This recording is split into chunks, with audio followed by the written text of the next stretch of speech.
Bonjour à tous, c'est Pierre-Marie, bienvenue dans French by Ear, Fransugo no Kikitori pour un épisode niveau intermédiaire.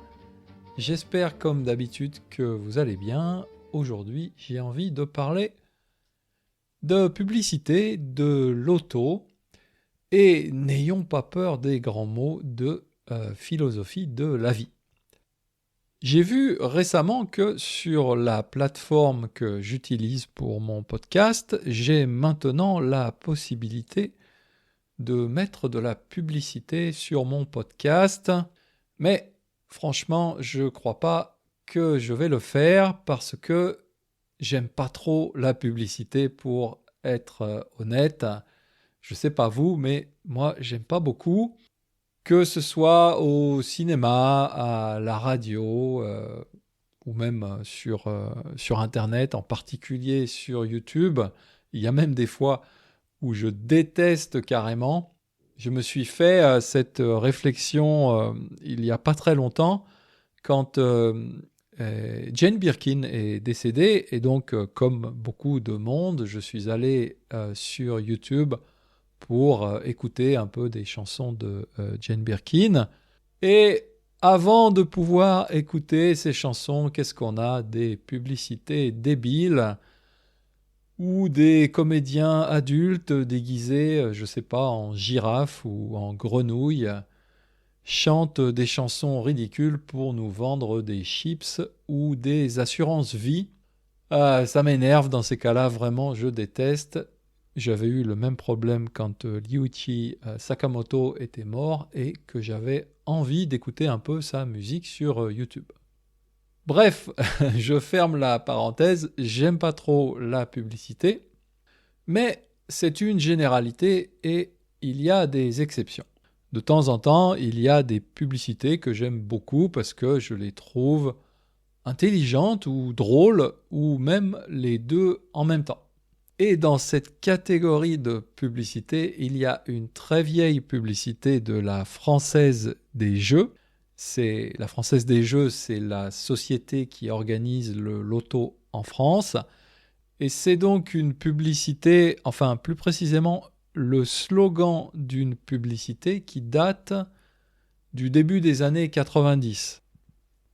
À ce moment-là, donc, les patrons de la Française des Jeux décide de faire une nouvelle publicité et avec cette nouvelle publicité, ils veulent résoudre un problème particulier. Ce problème, c'est convaincre les gens qui ne jouent jamais au loto ou pratiquement jamais au loto, convaincre ces personnes de jouer plus souvent au loto. Alors, pour convaincre ces personnes, il faut d'abord comprendre pourquoi elles ne jouent pas au loto. La réponse à cette question est simple, c'est un problème de mathématiques, c'est un problème de probabilité.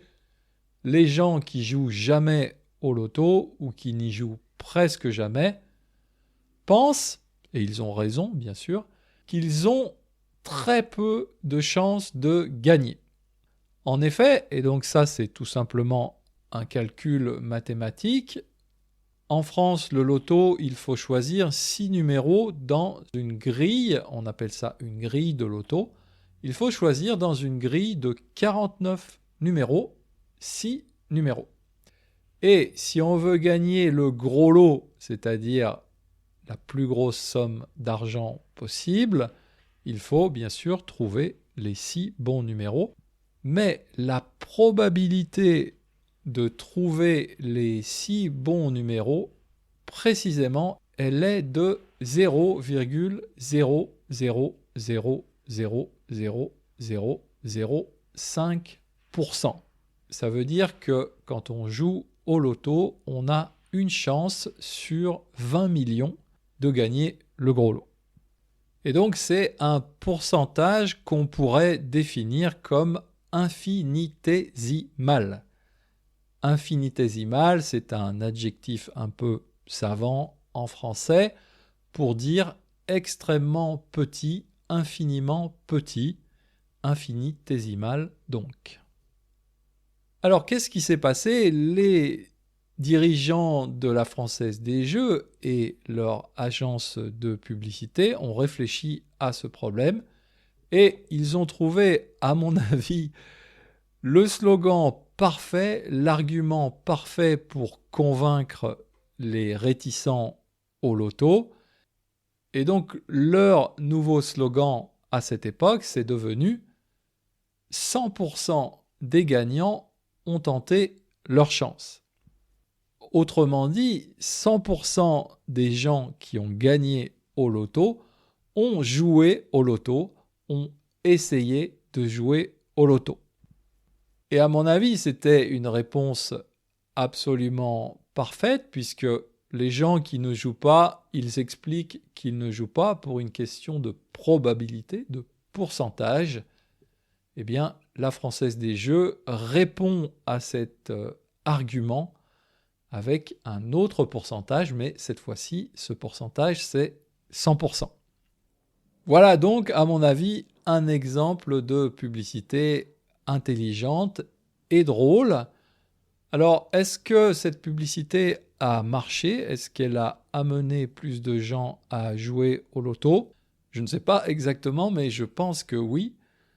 En tout cas, personnellement, je suis plutôt dans les gens qui ne jouent jamais au loto. Parce que j'aime bien les mathématiques, j'aime bien les probabilités, et c'était une réflexion un peu rationnelle en me disant « Non, je ne vais pas jouer au loto, j'ai absolument aucune chance de gagner. » Mais après ce slogan, après cette nouvelle publicité, de temps en temps, j'ai quand même joué au loto, peut-être 1 ou 2 fois par an à peu près. Et quand je le faisais, à chaque fois quand même, je pensais à cette publicité en me disant « Ben oui, quand même, ils ont raison, tous ceux qui ont gagné ont essayé. » Donc, comme j'ai dit tout à l'heure, cette publicité date du début des années 90, donc ça fait plus de 40 ans maintenant. Non, quand même pas 40 ans, 30 ans, ça fait plus de 30 ans maintenant. Pourquoi est-ce que 30 ans après, je me souviens de cette publicité et pourquoi j'en parle de ce podcast? D'abord, comme j'ai dit, je la trouve intelligente et drôle, mais je la trouve aussi utile. En tout cas, personnellement, dans ma vie, de temps en temps, elle m'a été utile. Il y a des moments dans la vie où on a très envie de faire quelque chose, mais parfois on se retient parce que peut-être que dans notre tête, il y a une petite voix comme ça qui nous dit « Mais non, ça ne va pas marcher, tu n'as aucune chance de réussir. » Alors, ça peut être dans tout type de situation. Par exemple, envoyer notre CV en réponse à une offre d'emploi pour un job de rêve où peut-être des dizaines de milliers de personnes vont candidater. Bon, on peut se dire ça va pas marcher. Ou, autre exemple, participer au concours de la meilleure tarte au citron en Sicile. À mon avis, c'est assez challenge ça. Donc, on peut avoir tendance à se dire ça va pas marcher, je vais pas le faire, même si j'ai très envie de le faire. Bref, il y a des tas de situations comme ça dans la vie, y compris des situations de la vie courante, comme inviter une jolie fille au restaurant ou à danser. De temps en temps, on peut avoir pour un tas de bonnes raisons cette hésitation en se disant je n'ai pas de chance, je n'ai aucune chance de réussir.